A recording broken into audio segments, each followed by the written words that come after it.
YouTube? Listen, this video is based on this 107-degree weather we're all suffering from down here in the south in the United States. And from what I understand, they're playing with the weather so much, it's going up north and all over the place. I mean, I think last week in Montana, somewhere, it was in the 100-degree weather category. So now it's time to fix your AC systems. It's time to focus on how to get them colder, how to maximize the efficiency, and things like that. Now, there are many products in the market that you can stick in the AC system, whether it runs on 134A, which is the second to newest Freon, or it's the brand new Freon out there for newer vehicles. And if you have an R12 system and you still have the original Freon in it, good for you. But most of us don't have that luxury anymore.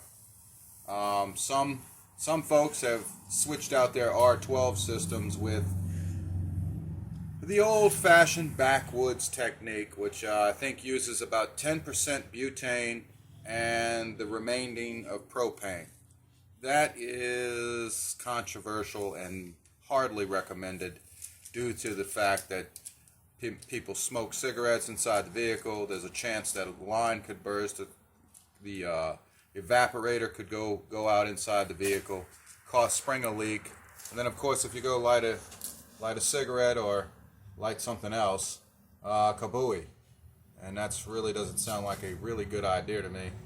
Now, accidents with that type of Freon, unless you have a spark or an arc nearby, most of that probably spray out into the atmosphere real quick. And I don't really see a front end collision really being that big of a danger as much as it is inside the vehicle. So with that said, we'll move on from the idea of using butane 10% and propane. And I think it's undercharged, by the way, just in case there are any daredevils out there that still want to try that method. But I do hear you get a pretty cold AC out of that. Anyway, so let's move on to the 134A systems and the new systems. Everybody wants to go to a synthetic Freon or a NASA-based synthetic oil or something like that. And while it may get you a couple of points cooler, maybe a couple of degrees cooler out of the air vents on a hot day, it doesn't hold up to what I'm going to tell you next, because I've gotten as much as 20 points cooler out of my AC system. Now, what I'm suggesting takes a little bit more work. It may cost you a little bit more money. And this is either A, if you have a vehicle that has conventional fans. When I say conventional fans, I mean a conventional electric fan setup where you have two fans. That's all set on a thermostat, a temperature sensor. And 99% of the time, those fans run on different speeds. Medium, high, low. They do that so the electric fans don't wear out. So if you have a new vehicle or a newer vehicle that runs with electric fans, then you're limited to how much you can cool that outside condenser. Because remember this, the better you can cool that outside condenser, which is that coil that's in front of your radiator, right in the front, you should see it through your front grill. The better that you can cool that, the better efficiency your AC has. And like I said, I've gotten up to 20 degrees colder at the vents just by doing some simple techniques, changing some parts. So this doesn't involve removing the Freon line or taking anything apart as far as that goes, or breaking the system open or messing with the compressor or any of that. This involves changing a part or adding another part. So if you're in electric fans, you may want to consider an aftermarket pusher or puller fan. Now obviously if you have electric fans that are sitting behind the radiator pulling, those are called pullers. They're pulling the air in. And if you'll notice at a red light, your car is hot in city traffic, but on the interstate your car cools down. The idea of putting a pusher fan, which is based off of CFM, you want a high CFM pusher fan if your alternator can handle it. And 9 times out of 10, your alternator can handle it. A pusher fan would be something you would put in front of the radiator. And you would strap it to the front of the radiator. Sometimes it comes with plastic, zip tie, doodads, and different types of techniques to mount it. You can get creative in mounting it your own way. Then it will come with a relay, and you can hook the relay system up. You can Google that for a schematic on how to hook up your relay. External thermostats. You don't have to mess with an external thermostat because you can hook this directly in, tie it directly in to the fan that engages when you press the AC button or when you turn the AC on. Usually the auxiliary fan kicks on at all times when you push that AC button or turn that AC button on. So you can tap it in to that if you're using a relay. If not, you're going to have to go off your 12-volt battery and wire it in that way. But a pusher fan is not a bad idea. I've used it on high-performance sports cars. I've used it on cars that had conventional fan clutches. I've used it on pickup trucks. And in traffic, living in the South, it has worked great. Kept the AC nice and cold as it would be on the interstate or highways or freeways, wherever you live, whatever you want to call it. So, pusher fans would be great if you're limited to electric fans only. Now, you can also use a pusher fan in a pickup truck or another conventional older style vehicle that uses a fan clutch, like maybe a Toyota pickup truck if it doesn't use electric fans, or an older Ford truck, or a Chevy truck that uses a conventional fan clutch. Belt-driven fan. Belt-driven fan, correct. Now, you could use a pusher fan in front of that. But before you go through that trouble, let me make a suggestion to you that may compromise a little bit of fuel mileage. And I'm talking maybe 1 point, maybe 2 points in the city. And maybe that's an over-exaggeration. Stiffening up your fan clutch is one of the first things that I do. I go after what's called a heavy-duty fan clutch as opposed to the factory fan clutch. A heavy-duty fan clutch can be bought for most vehicles, most domestic vehicles anyway, and even some foreign vehicles. So if you change your fan clutch out to a heavy-duty fan clutch that has a manual thermostat on the front, or a temperature sensor on the front, which is a coil. These tend to work. Pause that for a minute. I don't feel like hearing a cop car. All right, after that useless distraction, we can move on. So,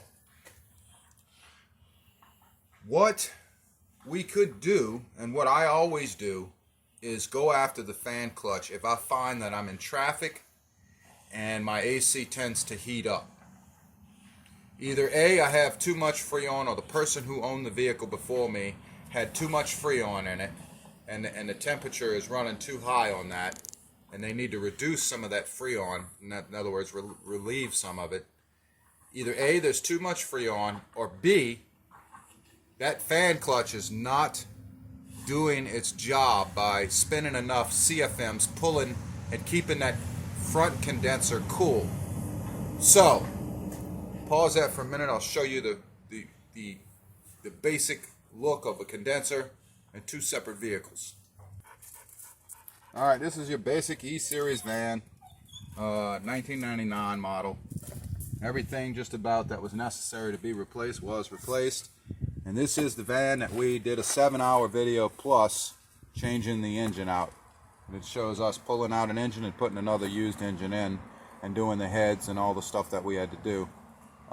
Changing the valve stem seals and all. But anyway, here is your condensing unit right here in the front, right? Or go through the grill. Look, right here. Much easier. Right, okay. Right there. So this is a cooler. This is a cooler. This is a cooler. And right behind that sits your condenser. There it is. Got to focus. Look, right here. Nice and easy. Yep, that's condenser right there. Okay, it's almost as big as your radiator. In some cases, it is bigger than your radiator. In some cases, it's smaller. For instance, R12 systems from 1993 and below, which is the controversial switch year from R12, the Freon that's illegal right now and outlawed pretty much, or at least hard to get. I mean, impossible to get. So your R12 condenser used to be a lot smaller because it didn't take very much to much of a condenser to get cooled from R12, and R12 was very effective.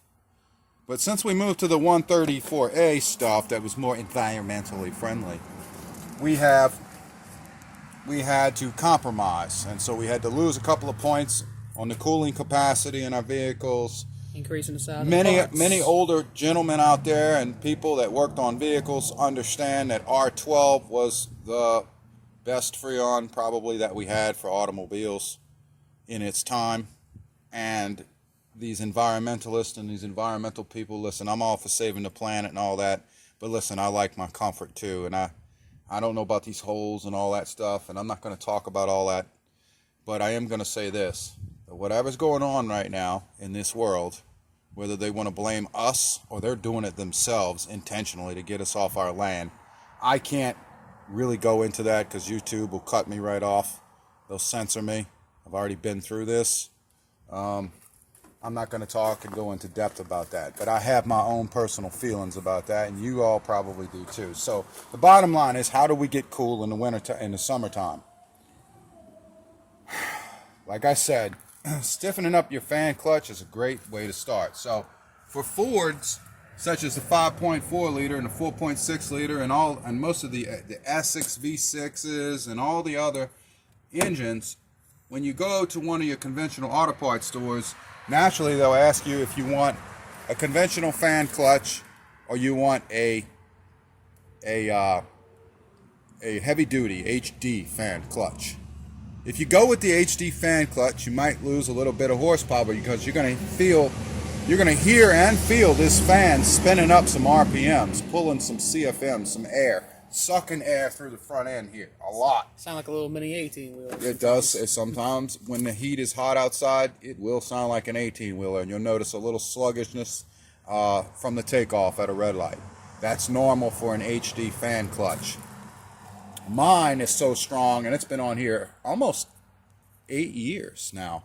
Even after the engine switch, this HD clutch went right back on there, and it's still doing the same thing. Obviously, if I want more horsepower and gas mileage, I'll switch over to electric fans and compromise and get more horsepower and gas mileage. But I'm not interested in that right now. Right now, I'm explaining to you how to make your AC at least 10 points cooler inside the vehicle at a red light, especially if you're noticing a difference on the interstate versus the highway versus city. So if you're noticing that, change that fan clutch out back here. I don't know if the camera will show you, but my fan clutch is nice and stiff. Yeah, I can see it here. You see it moving? Uh-huh. It don't spin freely. And that's after 8 years of using this same fan clutch.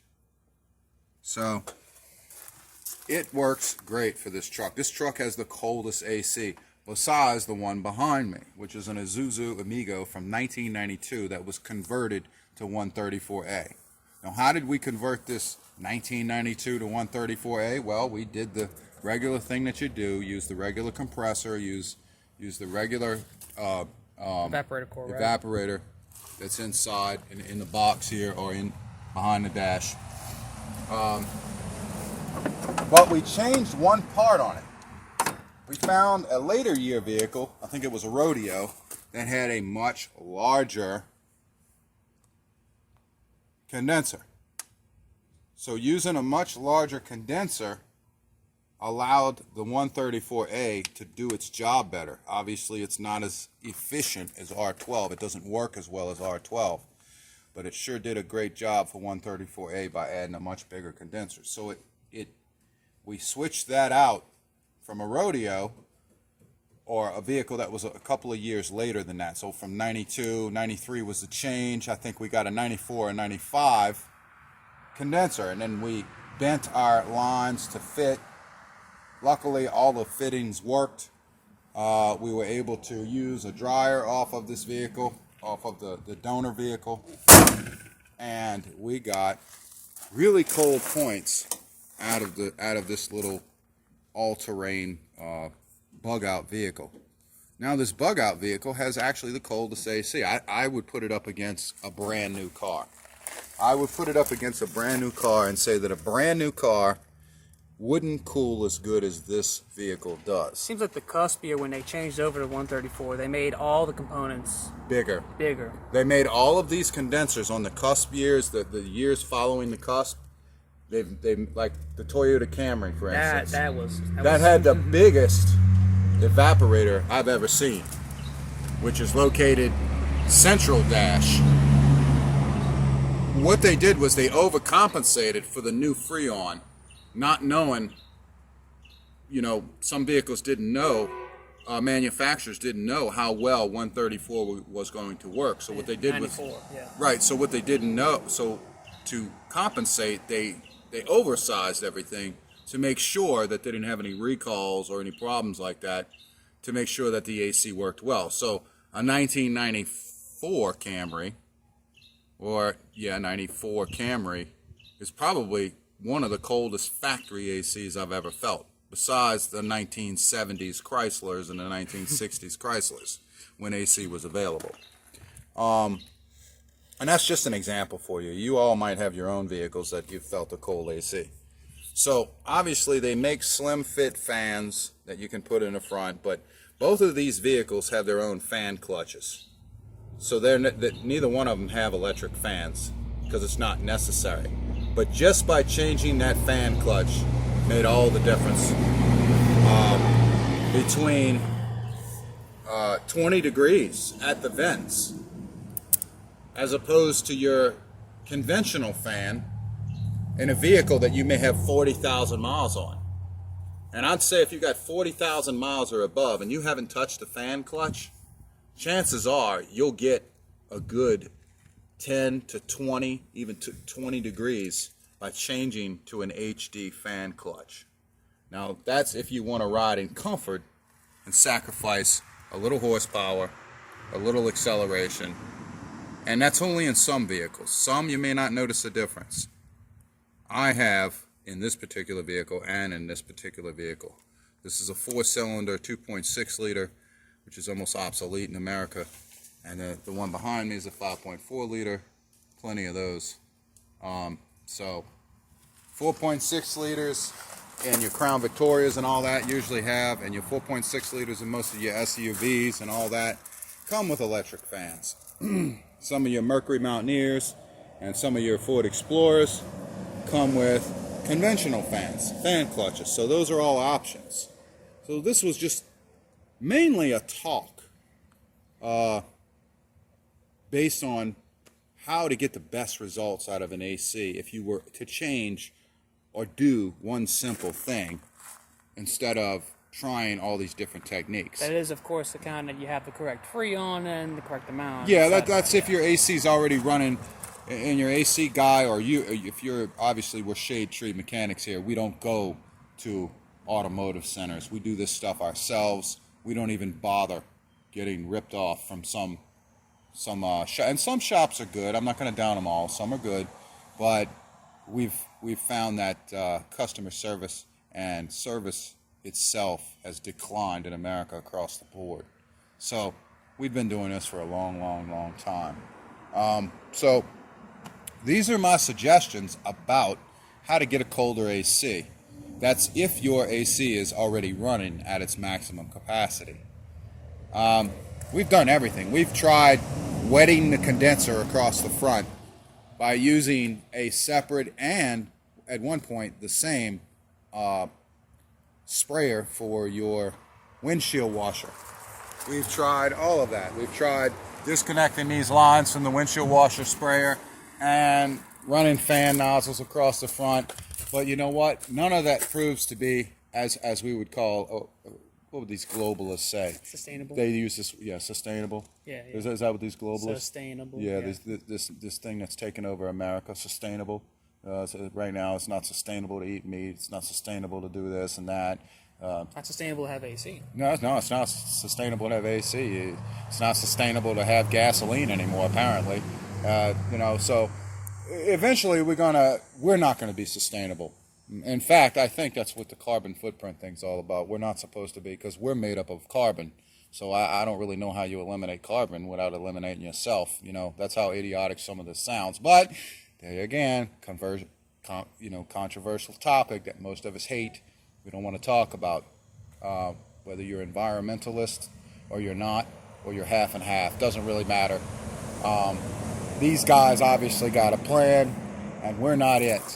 So, in the meantime, cooling off of the AC system and stuff like that, if you had to make a single biggest call, besides trying to get 1 or 2 points from a NASA-based Freon boost charge or some synthetic oil PEG oil that you could introduce into the system real quick. Besides that, the fan clutch is probably the single biggest cooler.